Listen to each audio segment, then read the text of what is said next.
Thanks very much for staying with us. Time now for Eye on Africa with me, Georgia Calvin-Smith. Tonight, bring back our children. The families of Kenyans fighting for Russia in its invasion of Ukraine are demanding that their loved ones are brought back home. Hundreds are thought to have been trafficked to Russia, only to end up on deadly front lines. Also, white farmers in Zimbabwe hire a US lobbying firm as they court President Donald Trump's help in chasing their government for billions of dollars in compensation they're seeking over land seized in the 2000s. And South African schools are taking it upon themselves to introduce phone-free days. Many are worried that students' reliance on their devices can lead to classroom distraction and stunted social skills. But first, the families of Kenyans who've ended up fighting for Russia in its invasion of Ukraine are begging for help. Many of the hundreds of Africans thought to have ended up as troops are believed to have been tricked into doing so. Many Kenyans are missing. Some have been killed, and many need to be evacuated. Now, their communities came together to call for their leaders not to abandon them to exploitation and erasure. Bastien Renouy has more. According to these families, there are two types of Kenyan fighters in Ukraine. Some of them know why they are leaving Kenya, but most of them are trapped. As an example, a father explained that his son believed he will become a driver in Russia, only to discover that he has to join the Russian military once in Moscow. And this father explains that his son's phone was taken as soon as he had to leave for the battlefield. He explains that his son was injured a few months later, and that despite that he was not allowed to leave the battlefield. He had to escape to go back to Moscow. That's how he got in touch with the Kenyan embassy there, and that's how he was repatriated here. I discouraged him, but I think the pull factor was stronger than my discouragement. They were not paid their dues, and he worked for those months, whether 3 or 4 months. I think he deserves to get his pay. He was not even fighting for Kenya, he was fighting for another country. So that country must also take responsibility. If somebody is injured in that war or even dies, then what compensation is there? Alongside other families, this father is calling for help. They say they want the Kenyan government to help identify missing soldiers. They need help to get their salaries paid, and they want the government to investigate on fake recruitment agencies here in Nairobi. The Kenyan government says it's working on it. It has repatriated 28 Kenyans since December last year. And it's interesting to notice that Kenya is now condemning what's happening in Russia. In 2025, it was encouraging Kenyan workers to go to Russia. The Kenyan government was even signing deals with its Russian counterpart to send workers abroad. That breakdown by our Bastien Renouy there.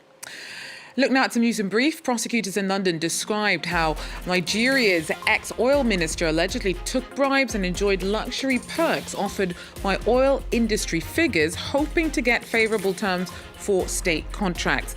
Diasani Alison Madueke was in office for 5 years from 2010 and was the first woman to head up OPEC, the influential organisation of the petroleum exporting countries. She denies the graft charges which were brought against her in 2023.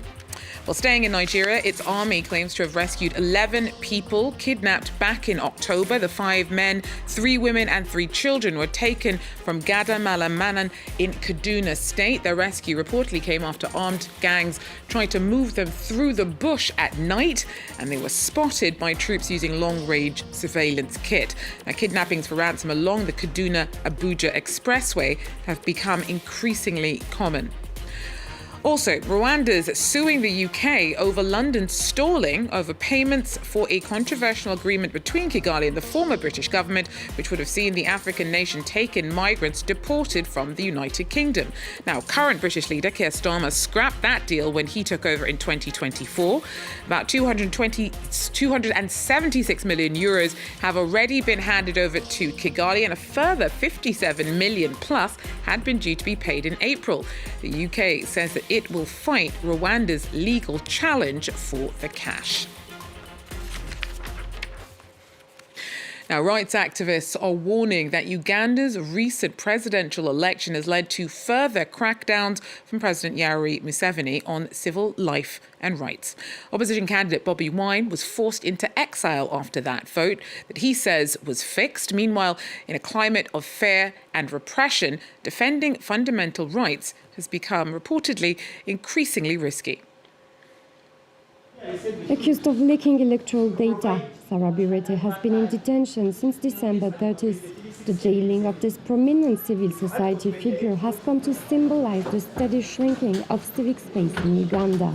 This is a very unfortunate abuse of the criminal justice system in this country, and if it continues like this, citizens are going to will continue to lose confidence in the courts of law. Outside the courtroom, her relatives voiced their outrage. The magistrate is scared of losing her job or not getting promotion, and therefore, justice in Uganda, where is it? A former ally of President Yoweri Museveni, just re-elected to a seventh term, Miriam Atembe now denounces what she calls his authoritarian turn. President Museveni wants to be the ruler, and all of you must accept what he wants. So whoever doesn't want is an enemy. For her, her friend's arrest sends a clear warning to civil society as a whole. Yes, Birete is there. She's in prison. When you are fighting for rights, when you are fighting for rights and justice and fairness, it is not a simple fight.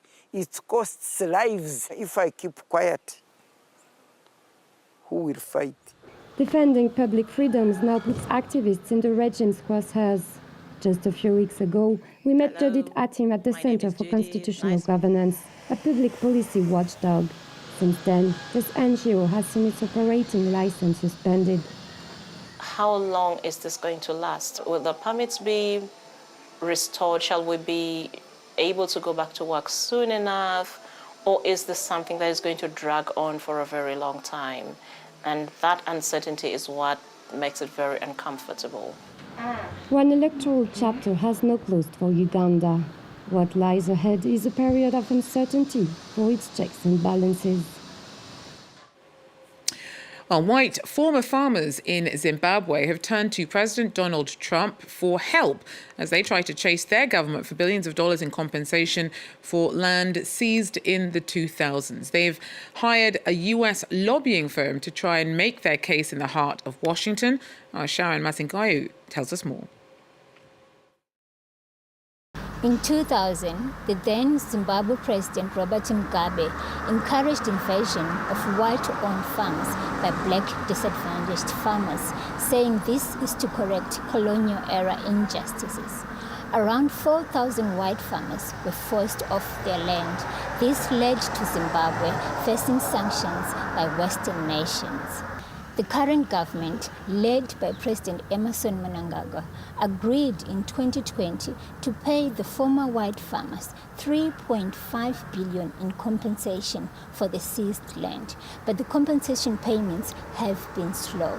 Treasury allocated $10 million in the 2020 national budget to cover compensation payments for only 740 white farmers. The white farmers in Zimbabwe have hired a U.S. lobby firm, Mercury Public Affairs, to seek U.S. support for the long-delayed compensation payments. Mercury has agreed to work with the farmers without charge. This has now taken longer than anticipated by these former farmers, and they have decided to invoke the United States of America, which diplomatically is not so clever, because in diplomacy you do not negotiate from outside but from within. It will raise a lot of questions, but remember, this is coming against the narrative that has been sustained by White House, that there is a genocide in South Africa in particular and the entire Southern Africa in general. And this becomes very scary from a diplomatic point of view. How then the United States would descend on a tiny little state like Zimbabwe. The private petition will clash with Zimbabwe's diplomatic relations with Washington, and it risks fueling Washington's claims that white farmers are unfairly treated in Southern Africa, a position which regional governments strongly disagree with. Sharon Mazingaivu there with us. Finally, more South African schools are introducing phone-free days. Many worry that students' reliance on their devices leads to distraction, cyberbullying and stunted social skills. Our team sent us this report. In the heart of Cape Town, a high school introduced new rules this year. From the morning bell to the end of the school day, all learners must leave their mobile phones in their lockers. For younger pupils, the rule feels like a punishment, but older high school learners already notice a difference. I think the work environment and the social environment. So, for example, I've seen people who never speak, now they're actually talking to each other. And for the work, people are listening in class and they don't have distractions, for example, their phones. A lot of people are more concentrated, more involved in class, asking more questions, just getting involved in general. The decision follows months of research by the school counsellor into attention deficit disorders, which have increased sharply over the past 5 years. Even if your phone's in your pocket and it pings or vibrates, that's pulling you away from what you're focusing on, and it's dividing your attention span. So I'm seeing teachers that are just so excited and so happy. We actually had, they were clapping when we announced that we'd do the phone-free timeout. The principal of this 800-learner school had expected a backlash, but none came. I thought my inbox is going to light up with emails of parents saying, listen, you know, what's going on here? Not one. Today, parents themselves are calling for the measure to be rolled out nationally. For this activist, the aim is to make it mandatory. To get there, we need all schools on the same page. That is a huge ask. There's 67,000 something, I think. The road is still long. For now, 400 South African schools have adopted this measure. And US YouTuber iShowSpeed is on the final leg of his month-long tour of Africa. Now, this trip has had a huge impact back in his home, opening up the eyes of many Americans to the diversity and general awesome of a continent that many still think of in some rather outdated cliches. So he's visited 20 countries since first setting out in December, and on Monday was in Ghana, where he literally feasted on some of the best jollof rice the region has to offer. Controversial, I know. Do not come for me, Nigerians. I'm just saying what was reported. That, though, is all we have time for Eye on Africa. Thanks very much for joining us, and do so again if you can. Till then, take care.